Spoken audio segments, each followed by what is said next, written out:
नमस्कार दोस्तों, मैं हूं राज और आज की ये कहानी उत्तर प्रदेश के एक छोटे से कस्बे कांट की है। घटना की शुरुआत सितंबर 2022 में हुई। कस्बा छोटा था लेकिन शांत और सुरक्षित माना जाता था। लोग यहां एक दूसरे को अच्छी तरह जानते थे। इसी कस्बे में राघव, उसकी पत्नी प्रियंका और उनका 6 साल का बेटा अंश रहते थे। राघव कांट की एक स्थानीय बैंक शाखा में काम करता था। उसकी पत्नी प्रियंका एक साधारण गृहिणी थी। बाहर से देखने पर उनका जीवन सामान्य और खुशहाल लगता था। राघव सुबह बैंक के लिए निकलता और प्रियंका घर के कामों और अंश की देखभाल में व्यस्त रहती। राघव को कभी-कभी महसूस होता कि प्रियंका इन दिनों फोन पर ज्यादा समय बिताने लगी है। हालांकि उसने इसे ज्यादा गंभीरता से नहीं लिया। प्रियंका के व्यवहार में आई ये मामूली सी तब्दीली उनके जीवन में आने वाले तूफान का पहला संकेत थी। 15 सितंबर 2022 का दिन राघव की जिंदगी का सबसे भयानक दिन साबित हुआ। वह हमेशा की तरह सुबह बैंक गया था। शाम करीब 6 बजे जब वह घर लौटा तो उसने देखा कि दरवाजा बंद है। उसने सोचा कि प्रियंका और अंश बाजार गए होंगे। जब रात के 9 बज गए और प्रियंका व अंश वापस नहीं लौटे तो राघव को चिंता होने लगी। उसने प्रियंका को कॉल किया लेकिन फोन बंद था। उसने आसपास के पड़ोसियों और अपने रिश्तेदारों से पूछा, लेकिन किसी को प्रियंका और अंश के बारे में कुछ पता नहीं था। अगले दिन राघव ने पुलिस में गुमशुदगी की रिपोर्ट दर्ज कराई। पुलिस ने उनकी तलाश शुरू की लेकिन पहले कुछ घंटों में कोई सुराग नहीं मिला।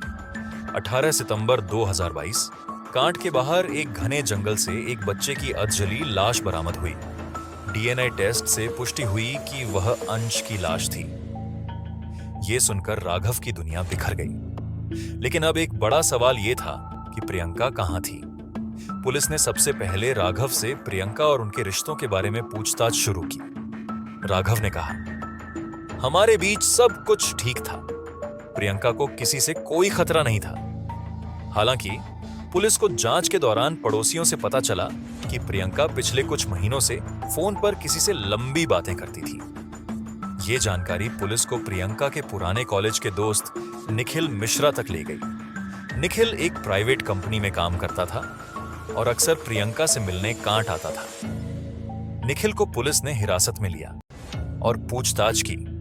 पहले तो उसने खुद को निर्दोष बताया, लेकिन जब पुलिस ने उसके कॉल रिकॉर्ड और प्रियंका के साथ तस्वीरें दिखाईं, तो वह टूट गया। निखिल ने कबूल किया कि प्रियंका से उसका रिश्ता कॉलेज के समय से था। शादी के बाद भी दोनों संपर्क में रहे। प्रियंका धीरे धीरे अपने परिवार से भावनात्मक रूप से दूर हो रही थी और निखिल के साथ नई जिंदगी शुरू करना चाहती थी। लेकिन उनके सपने में अंश सबसे बड़ी बाधा बन गया। निखिल को अंश से नफरत थी। वह उसे प्रियंका के अतीत और राघव के साथ उसके संबंध की निशानी मानता था। प्रियंका और निखिल ने मिलकर अंश को हटाने की साजिश रची। 15 सितंबर 2022 की शाम प्रियंका ने अंश से कहा कि वे उसे घुमाने ले जा रही हैं। वह उसे जंगल के पास ले गई जहां निखिल पहले से मौजूद था।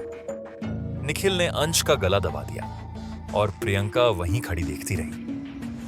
हत्या के बाद निखिल और प्रियंका ने उसके शरीर को पेट्रोल डालकर जला दिया ताकि पहचान छुपाई जा सके।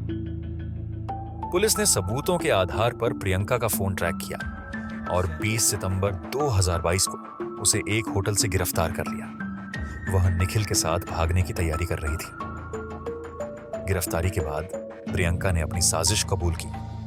उसने कहा कि उसने ये सब निखिल के कहने पर किया, लेकिन पुलिस को यह साफ हो गया था कि ये साजिश दोनों ने मिलकर रची थी। अदालत में सुनवाई के दौरान निखिल और प्रियंका दोनों को हत्या और सबूत नष्ट करने का दोषी पाया गया। मार्च 2023 में अदालत ने दोनों को उम्र कैद की सजा सुनाई। ये घटना ये बताती है कि स्वार्थ और मोह की वजह से इंसान अपनी नैतिकता और रिश्तों को किस हद तक दांव पर लगा सकता है। प्रियंका ने अपने लालच और भटकाव में अपने मासूम बेटे की बलि दे दी और निखिल के साथ एक बेहतर जिंदगी का सपना देखा, लेकिन यह सपना कभी साकार नहीं हो सका। प्रियंका और निखिल आज भी जेल में अपनी सजा काट रहे हैं, लेकिन अंश की मासूमियत को कभी वापस नहीं लाया जा सकता।